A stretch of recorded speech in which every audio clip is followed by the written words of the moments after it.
want to say this Felixstowe strike really affected a lot of people. A lot of people got views on this, and we've got now to discuss. So got views in the studio. Yeah. Chris Akabusi and Emma Wolfe here, and you lot certainly are quite annoyed about strike fever. David saying it's intolerable. Emma, what would you say about it? I just think that strikes affect a lot of working people who are just trying to go about their everyday business. This is a slightly different strike, but the transport strikes last week, the trains one day, then the tubes the next day, then the trains again. That is and people... buses. Yeah, buses, everybody else who's trying to do their jobs. Of course, one is sympathetic to the people who are actually striking. They need better pay conditions and all of that. No, not as long as it doesn't affect me. It affects all working people who don't have unions, people who don't have secure pensions or even a negotiating tool. Of the story that you cleaners trying to get to work, taxi drivers who are sat in traffic all day. What I'm trying to say is, if you were unionised, you might feel in a better position for your pay and conditions. How is a cleaner meant to be unionised? How is an independent, a cabbie or an Uber driver meant to be? That they can't do their jobs. It's affecting them. They're on an hourly wage. They can't get to work. But the people that are striking could actually say that they should do it on behalf of those people too. Because actually what they're drawing to attention is that while fat cats are awarding themselves multi-million-pound bonuses, they cannot afford the increase of But we all agree with that. But we all agree about the fact that's getting billions of pounds of bonuses. Agreeing with it and doing something about it is a different thing. Well, then we all need to come out and strike, and then we end up like the 1970s, and we have a general strike. Yeah, well, okay, that's what a lot of people are saying, that the aim of a lot of the unions are a general strike to bring down the government. But the thing is, and I can see this, Chris, represented by people are saying, right, inflation's at 10%. What if everybody asks for 10+%, which is the way it seems to be going? If you grant it to one sector, you've got to grant it to lots of people, but can the country afford that? Well, can the country afford not to do that? At the moment, what we're saying is that there are a lot of people who, in October, are going to be faced with £5,000 per annum energy bills. Yeah. Well, how are they going to cook? If you're on 30 grand a year, 40 grand, how do you afford that sort of energy bill? People are literally looking at whether they can heat the bedrooms that their children are. It's absolutely frightening. I agree with everything Chris says, but it's words, it's empty words. I'm a freelancer. I don't get to demand 5-10% pay rise. I haven't had pay rises for years and years and years. Emma, it's not empty words. They are actually doing something about it. They're putting their actions where their mouth is. There's a campaign called, what can't pay, don't pay, that kind of thing. There's about 110,000 people who've joined it. We need the entire country to join that kind of action if we're going to affect change. It brings us to another situation where there isn't action. There doesn't seem to be action on behalf of the government because we don't have a prime minister. You've gone to the front page of the Times, and it's this story: Tory voters still want Johnson to be leader. And I just thought, when are people going to wake up to this? I mean, we had yesterday on the radio Boris Johnson's sister interviewing Boris Johnson's father about Boris Johnson. Well, I mean, what grip does this man seem to have on some people? And there's pictures on one of the papers of Boris Johnson having a lovely, it's front of the Daily Express, Boris Johnson in Greece having a lovely holiday with Carrie, looking very glamorous in a red swimsuit. Yeah, and we seem to have pretty much a zombie government at the moment. There's not a lot anyone can do because we don't really have a leader at all. This is ridiculous. Yeah, so this story... leadership contest just dragged on. Dragging on and on and on. Poor people like us who we're faced every morning with having to interview Ready for Rishik or whatever, what's it for Trust, whatever it is for her, whatever it is. And you know what? We don't care. Just pick one of them and get on with it. Get on with it. Get your feet under the table and sort out the cost of living crisis. So the front of the Times is saying the Tory voters still, as you say, harking back. They want Johnson to be leader. They feel they have a sort of seller's remorse about the way that Boris Johnson was ousted. There's very little enthusiasm amongst Tory voters for either Liz Truss or Rishi Sunak. Around 49% of Tory supporters think that Boris Johnson should remain, and that is together more than the amount of support for Rishi Sunak or Liz Truss. So they're in a pretty dire position, and they do feel that there's a sense they've really badly damaged the reputation of the Tory party. Well, and the they is the Tory MPs that actually, in the end, fell apart under the onslaught. Thank you very much. Thank you. I hope those words. I was in there somewhere. Capitalised, together. And each other's sentences. Thank you very much. But they capitulated under the onslaught of media. onslaught of negativity around Johnson, instigated by acolytes who didn't like him, who kept on feeding the rumour mill. Come on. It's what happened. It's what happened. It's exactly what happened. It's part of it, but there was a reason why people are on his back. There's a reason why people are on Donald Trump's back, and there's a reason why people just don't think that decency and standards and morals should apply to certain people, and Johnson doesn't think they should apply to him. No, but Eamonn, how many of us could be able to stave off that level of scrutiny day in, day out about every single minutiae of your life? Look, it's happened and it's over. We've got to get over it. We need to move on. But what that paper is saying is that the members who liked Boris are remorseful for what the MPs did in getting rid of him. So it was an MP decision, not a member's decision. Correct. And what's interesting is that this sense of remorse is across the blue wall and the red wall. So there's, they've done lots of opinion polls and focus groups, and people across the red and the blue wall are saying, you know what, we would actually prefer Boris Johnson as Prime Minister, as our leader. And, he's a good performer, he's a natural performer, he's charismatic. I'm sure you've met him, I'm sure you've seen him speaking live. People adore him, whereas actually Liz Truss and Rishi Sunak are either wooden. I think we can all agree Liz Truss is not a natural performer. No. Rishi Sunak has not a lot of, there's not a huge amount of trust for him. He's not, and there's also a sense that he's not in touch with people. Whatever. Just imagine the next 2 years. Keir Starmer, who's that? Correct. Yeah. Spot the lesser spotted Keir Starmer popping up once in 6 months. But then we've got to come to the question is, why are we so short on performers? Why are we so short? Is this the best we can get? Are these the best? Are these people the best we can get? I look at the calibre of our politician, and I really wonder, is this the best? Is this the brightest and best of this generation? Well, Emma, I was going to ask you about that, because I was reading something this morning that basically was along those lines. It said there was such a Conservative majority in 2019.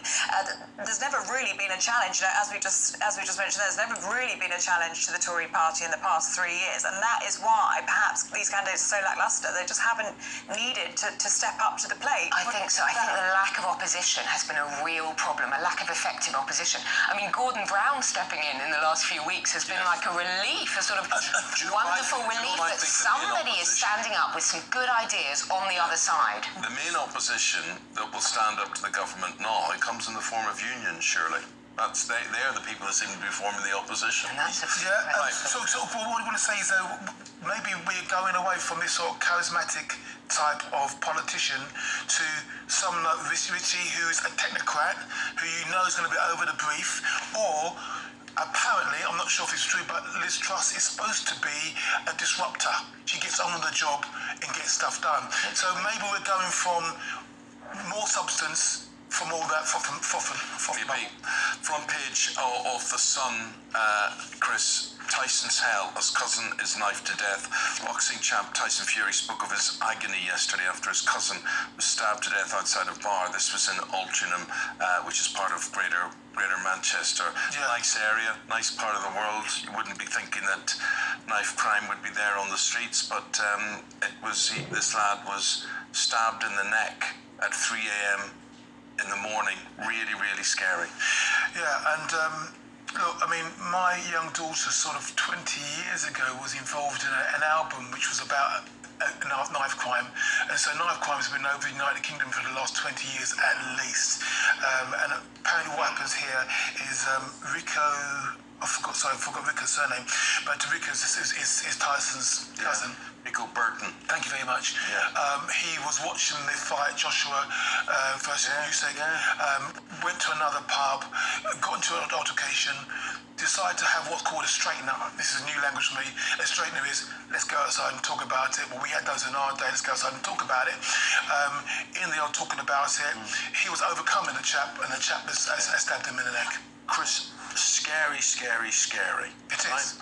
And I look at it and I think, surely we've got to be much more radical, less beating around the bush on this. For instance, every nightclub, every bar, whatever, on a Friday, Saturday, Sunday night, it doesn't matter what it is, there should be a scanner on the door coming in that if you've got a knife, you don't get in, or you're arrested, or they'll get the police, or whatever it happens to be. I mean, people may say, oh, what about my human rights? Well, my human right is to live, to be able to be at 3 o'clock in the morning, watch a boxing match on the telly without someone plunging a knife into my neck. So, when I was a young man, you used to get doused down anyway. When you used to go to club, they do that.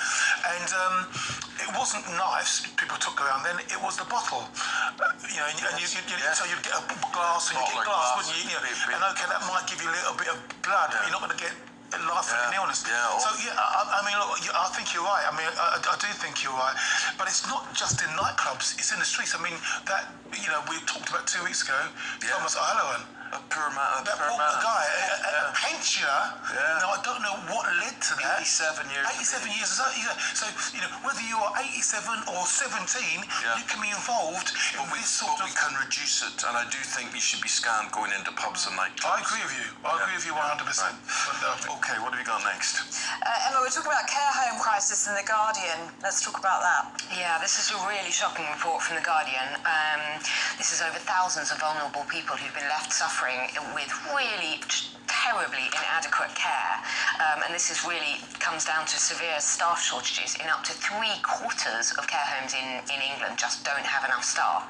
So this is really vulnerable residents left in their rooms 24 hours a day, people being denied showers for more than a week, having assaults from fellow residents, and also being left soaking in their own urine. And this comes down to the fact there's simply not enough staff, and we ask ourselves the question, are they being paid enough? Are they being valued enough?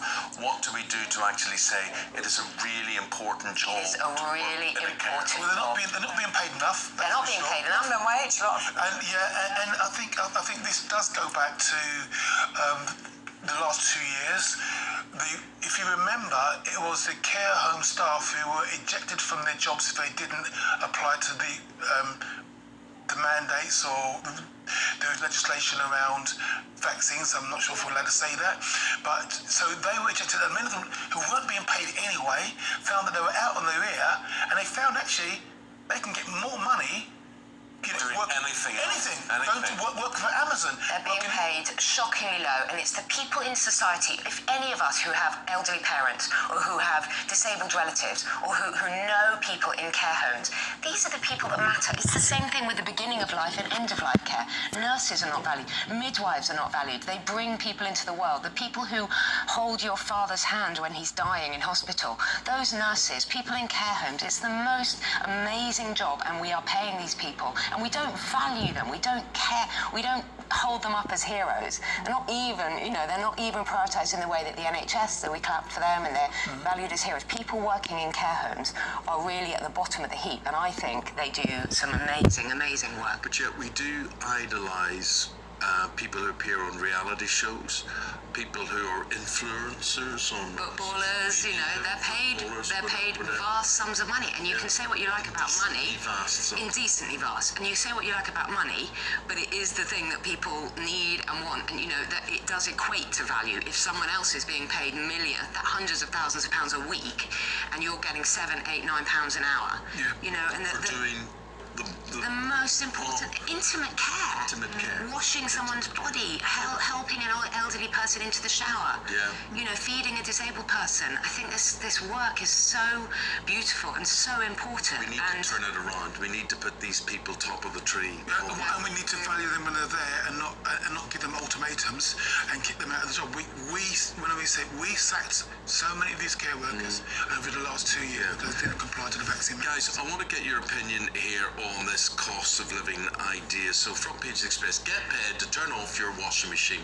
See, this is another lot of crud, really. I don't believe this. I don't believe they can monitor this. I believe it's going to make us all think about, oh yes, I should switch this off and that off, which I do all the time, because it does make me think, should this light be on, should this device be plugged in, or whatever it is. But I actually don't believe that they can physically monitor whether your electric output or not, and then they give you a refund. I just don't understand. No, I don't believe it. It's not going to happen. It's another one of these back of the fag packet ideas. Yeah.